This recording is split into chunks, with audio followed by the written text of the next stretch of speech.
Follow that. I could tell my own story, but it wouldn't be nearly as moving. But as Ravi mentioned, I'm Liz's sister. And from the very beginning of Heal for Life, and when she first started this work, I've been with her. Initially, because I'm a garden designer, I was useful because I could draw plans when she found the site and get planning permission. So Frances and I went out initially to survey the site and draw up this wonderful retreat that was going to be built.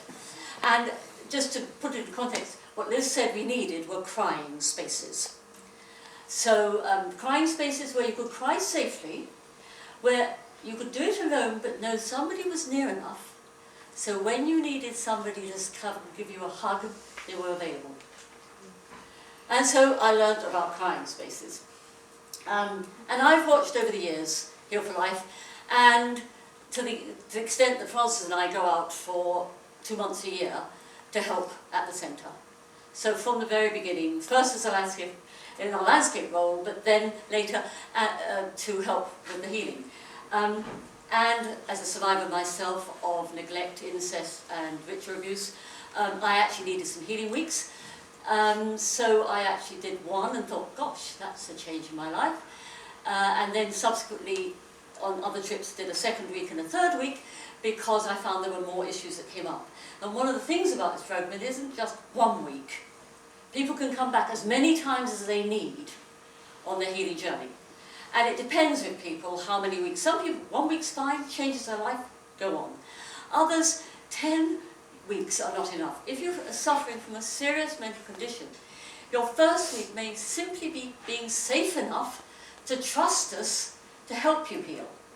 So the whole first week may be testing us to say, am I safe? I've never felt safe in this world, so why should I feel safe here? And it may take the second week before they begin to open up, and a third week to realise, yes, I'm getting there, and then subsequent weeks to deal with it. So it isn't a one-shot cure for everybody. It's something we offer as an ongoing support to the other, to the therapists that they'll go back to. So I went and did my 3 healing weeks, then realised that actually I wanted to help. I wanted to help people.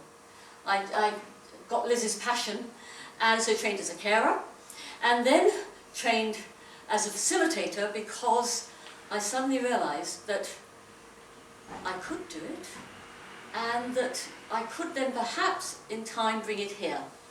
Because every time I came back from Australia, and I'd been working up there, and I saw the need for this sort of program here.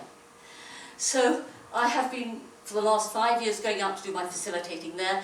Every time I go out, I will run some weeks, catch up with where they've got to. There are always changes in the program, because as some new idea comes forward from around the world, Liz or somebody there picks it up, and we try it out. We say, is this going to be a helpful part of our program? And we'll trial it and say, yes, it does help, and we include it, or no, it doesn't. So that's how it's been built up, by adding bits to it. I mean, when we first started, attachment wasn't part of the scene. Unbelievably, attachment had hardly come back. And then when it did, we realised just, gosh, that is so important. Those first 2 years are so important. It colours everything and how you heal. So we then introduced attachment so people could understand. So sorry, I'm only doing my passion bit. Sorry about that. Okay. So I trained as facilitator, and I also trained here as in pastoral counselling because I wanted to do some counselling here to see how the difference between what I was learning there and conventional counselling. They're very similar, but there are differences because we do not direct, we do not advise, we walk alongside. And we let people make their own discoveries. I passionately, yes, I've said it already, but I can't say how strongly I believe in this model. I've seen life-changing happen to people. I've seen people, particularly Eva House but elsewhere, who've come, and last week they were suicidal. The week before they were in a psychiatric ward. And they come, this is their last hope. And they come and they express their anger and they express their fear, and they can run if they want to, they should shriek if they want to. They learn how to get their power back. it changed their life. And I remember one particular girl, I left Australia having help for a week at Eva House. And when I got back, I was so concerned about whether she would survive that I actually prayed for her every night. It just so happened that was the only thing I could do for her, was to pray. And when I went back a year later, there she was as a carer, about to embark on a course in psychology.